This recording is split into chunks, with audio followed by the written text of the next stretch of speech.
is Jesus had grace, na nataka kumalizia na hiyo.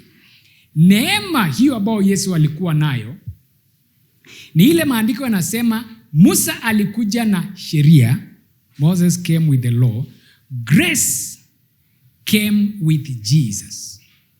Now, neema vile tunaielewa iko na maana mbili. Kuna ile tunasema tumeokolewa kwa neema, kumaanisha sio matendo nilifanya na sio kazi yangu, sio kubatizwa, sio kazi zangu. Kwa neema, kuokolewa kwa neema ni kumaanisha Mungu alinipea, alinihurumia.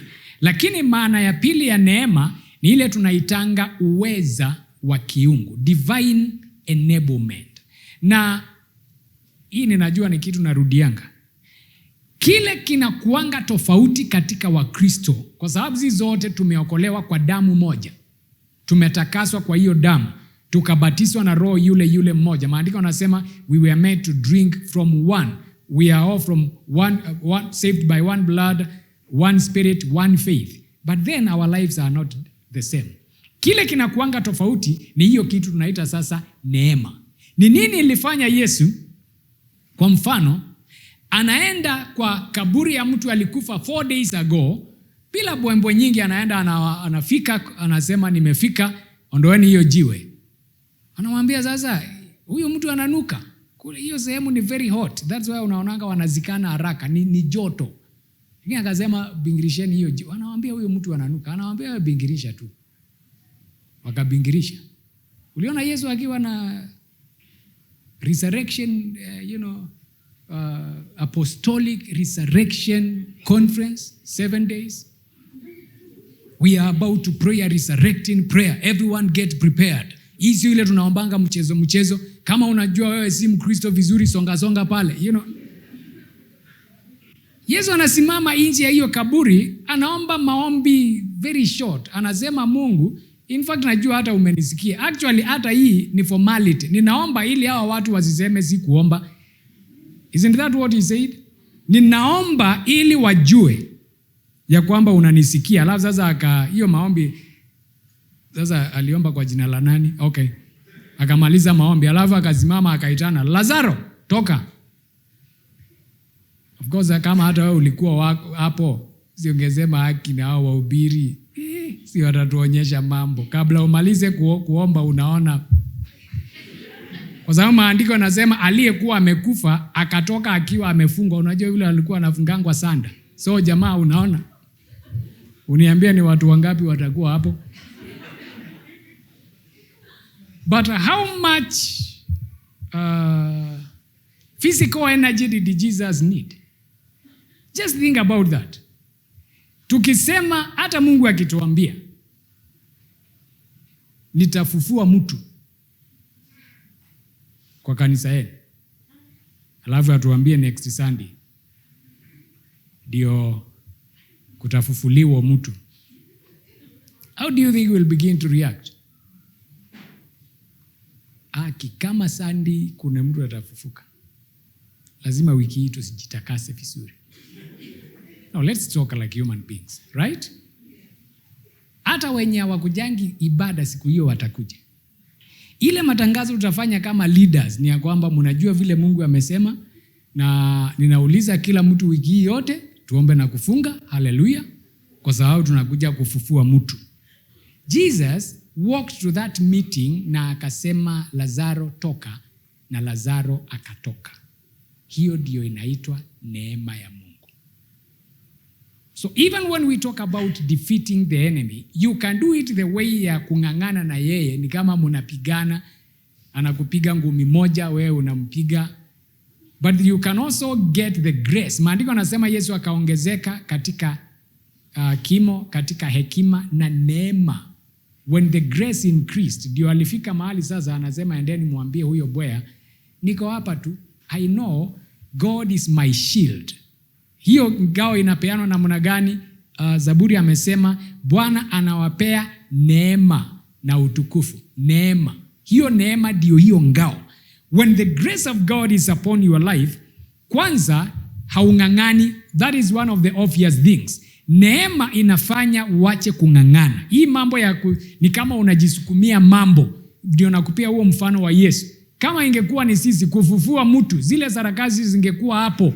Hata tungeingia kwa hiyo kaburi ndani. Wacha kuitania nje. Tungekuwa hapo ndani, tunamwagilia maji, inafika mahali hata tunamchapa. Ziwamuke nani? Tunataka kufunga hii ibada. Amuka. Lakini Yesu, he was so much full of grace.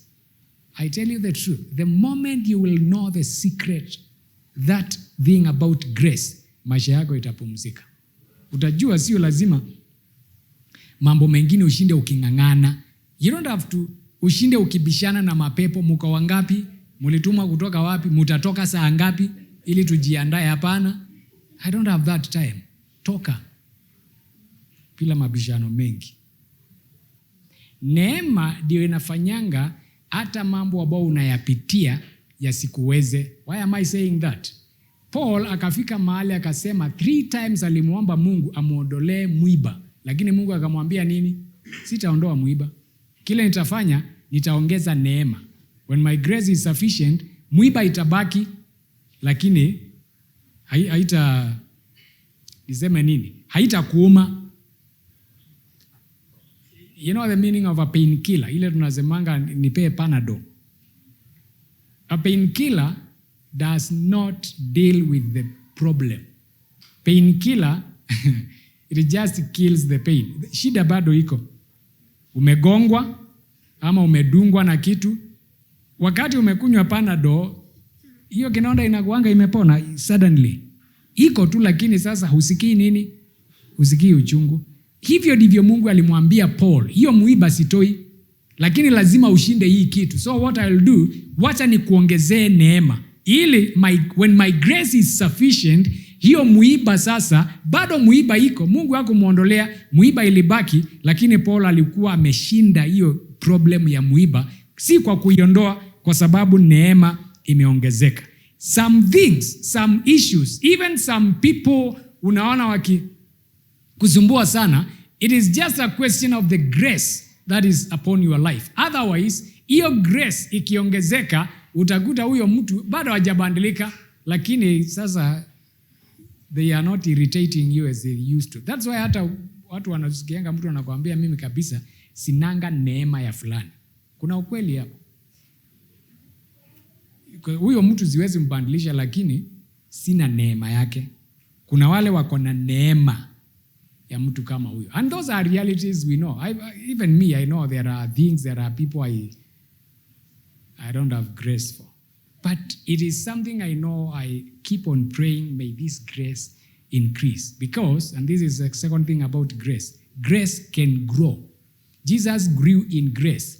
Paul anaambia Wakorintho, mnapoendelea katika mambo mengine, hekima, upendo, karama za Roho, anawaambia grow in this grace also. Alikuwa anaongea juu ya neema ya kutoa. Na anawaambia kuna kanisa la Makedonia, wao ni maskini kuwaliko, lakini walitoa. Kuna neema ya Mungu imedhihirika huko kwao. Kuna neema ya kutoa iko hiyo kanisa ambao haiko hapa Corinth. Nao Corinth walikuwa na neema ya karama za Roho, mpaka inabidi sasa wakewe governor kwa sababu ni excess. Lakini Macedonia walikuwa na neema ingine. Sasa Paul anawaambia nataka mkue katika hii neema.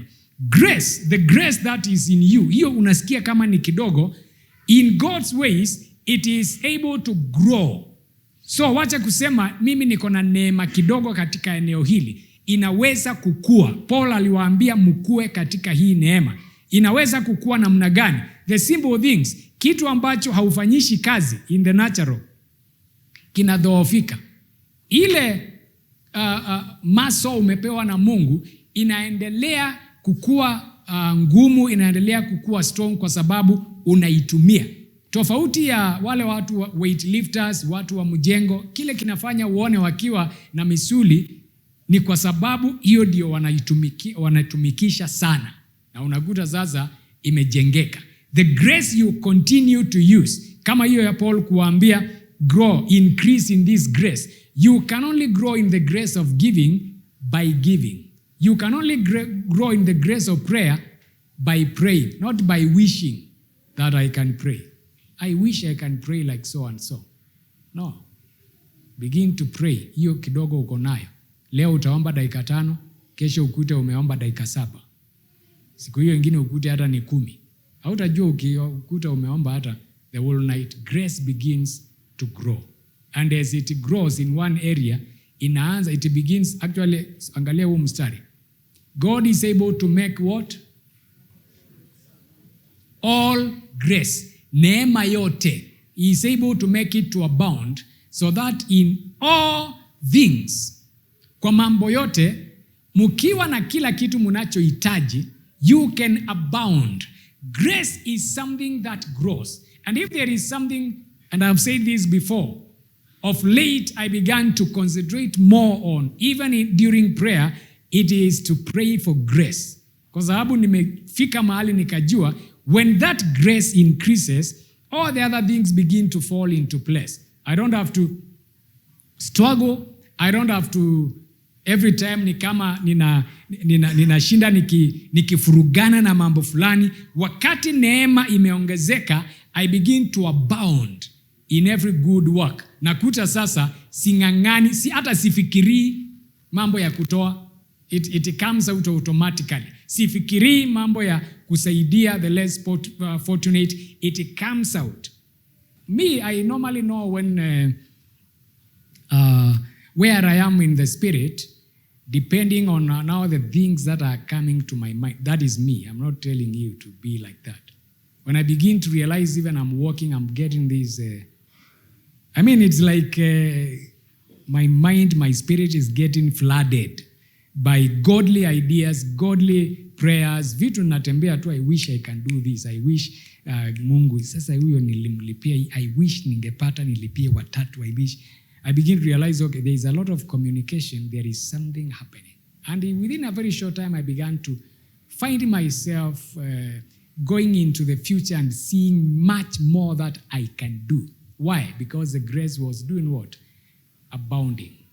Our problem is, even when we get a certain grace, because grace, according to Hebrews, inasema, with boldness, that is Hebrews, I think 4:12, let us go behind the Holy of Holies and obtain, notice the words, obtain mercy and find grace. Tupewe neema, lakini tupate, you find. Grace is something you find, meaning you work for it, in quotes. Because I know grace and work sound like opposites, but if you look at that statement, it's something you find. Now, the more unaendelea kupata neema, the more unaanza kupata sasa, kwa sababu unaomba Mungu, nimekuja kwa kiti chako cha enzi, ninahitaji neema. Unaanza kupata hiyo kidogo amekupea, you need to work with it so that you can begin to abound. Wacha kuwa umejifunga, mimi nafanyanga hivi, mimi naombanga hivi. Si ukasirike useme kesho, mwaka huu, next week, wacha niongeze maombi yangu. I've been praying for maybe a day of fasting. Wacha nijaribu siku 2. Wacha nijaribu siku 3.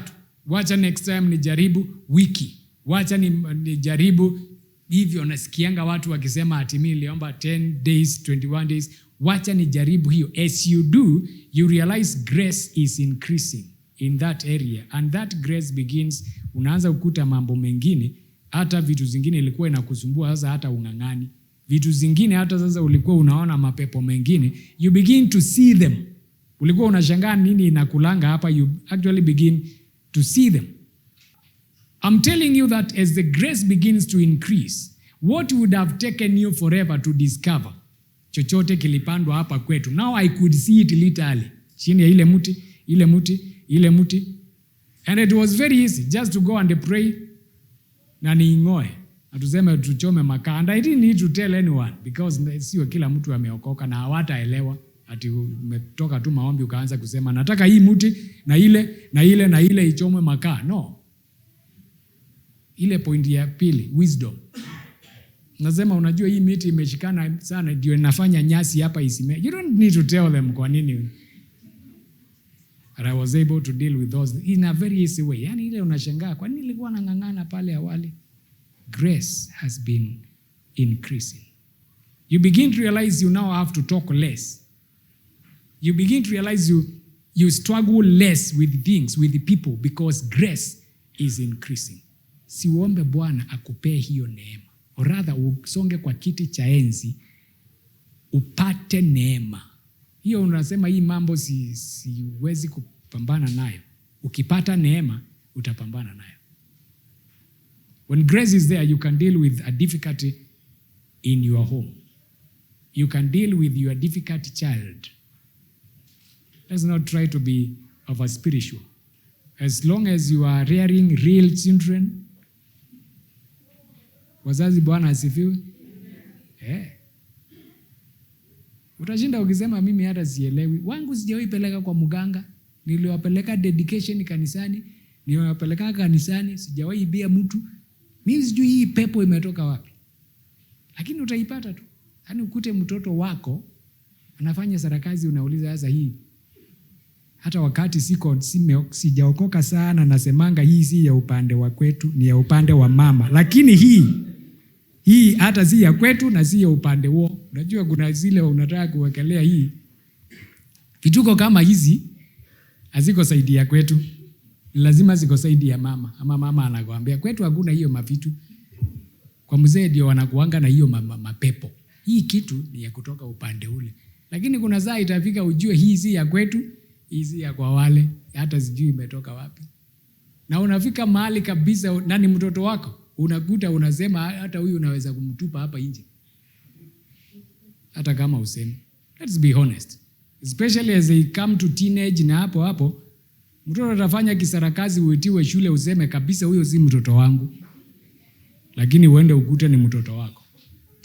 It is grace that you will need. By the way, every parent, hata kama hutapata pesa, you need grace. Of course, yeyote ambaye amekuwa na mtoto, unajua whether you like it or not, neema tu itakuja. Hiyo kwanza inajiletange tu. Hakuna kwa karibu kusema mwanadamu, na ni mwanadamu anyway. Hakuna mwanadamu anaweza kujaribu patience yako na kila kitu ulikuwa unadhani unajua kama mtoto wako.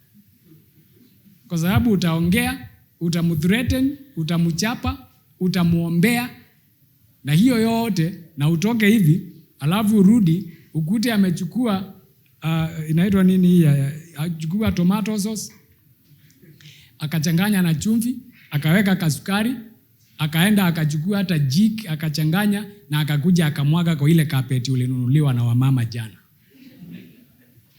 Ni unaingia hiyo nyumba unasikia. Alafu saa hiyo kwanza kako hapo with a very innocent smell. Mommy, look what I did. Unasikia umedhoruka hivi. Unajua hiyo carpet ni ya pesa ngapi wewe? Kijana Bwana asifiwe. Unasemanga hivi, this is the test. Naona ile swali mnashindanga mkiuliza, how do I know when I am ready to get married? Now, here is the answer. Tukitoka hii ibada, enda kwako, pitia pale kwa duka, nunua crayons. Naona crayons?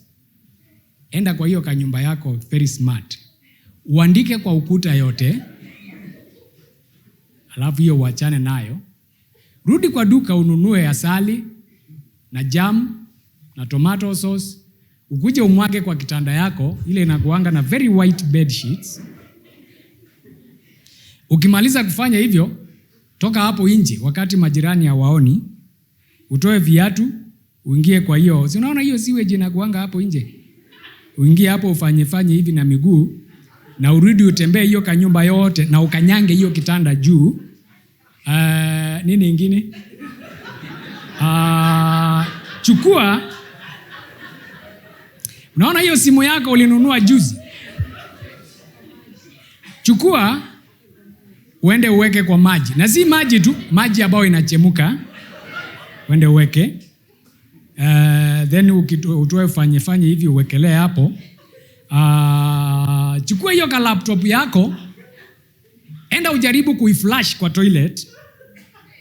Alafu utoe uwekelee hapo. If you will still be alive, you are ready for marriage.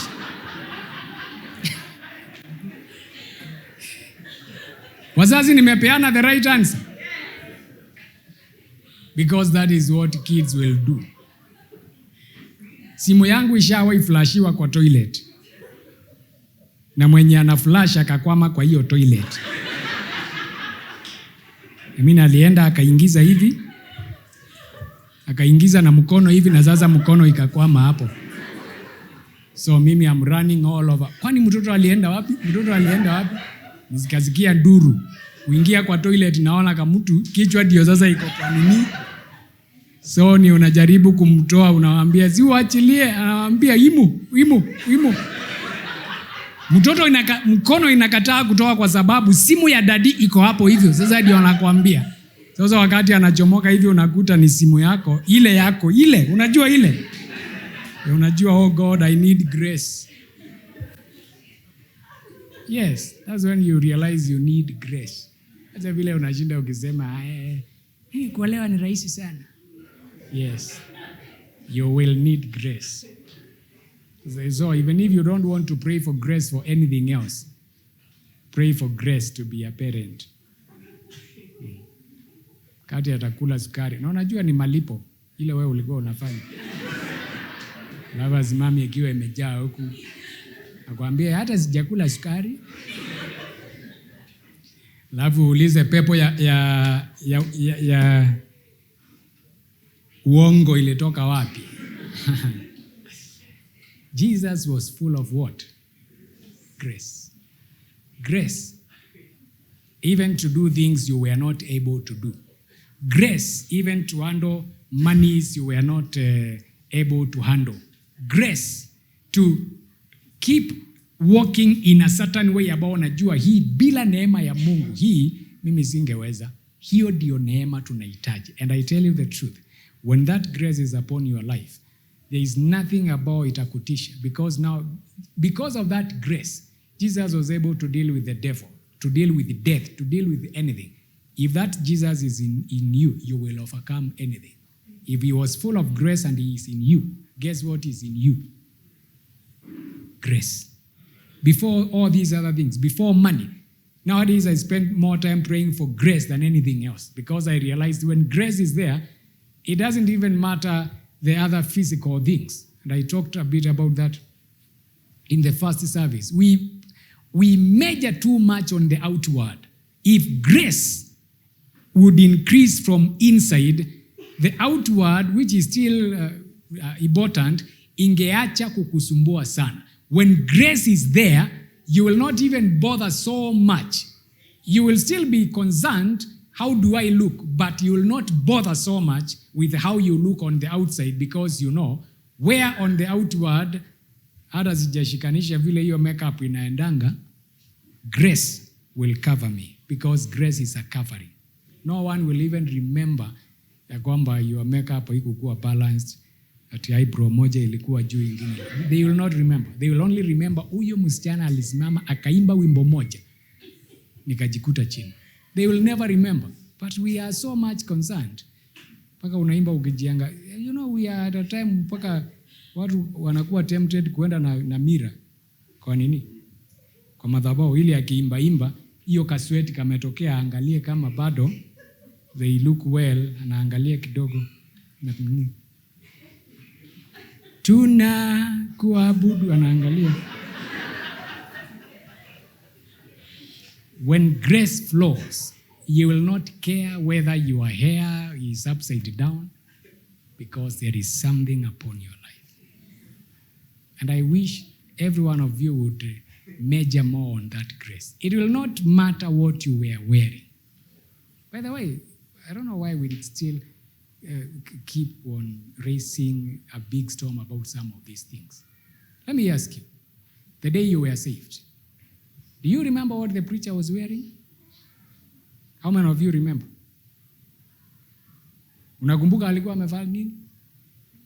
Lakini unakumbuka, wengine hata ukumbuki alihubiri nini, lakini unajua alihubiri kitu ikaniangukia nikajikuta mbele.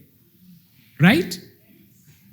That is what you remember. Hata sometimes you don't remember what they preached, lakini ulijikuta mbele. Now that is grace. Ni vizuri kuwa na maneno mazuri ya kuconnect, ya motivational speakers, elevation is due with the revelation.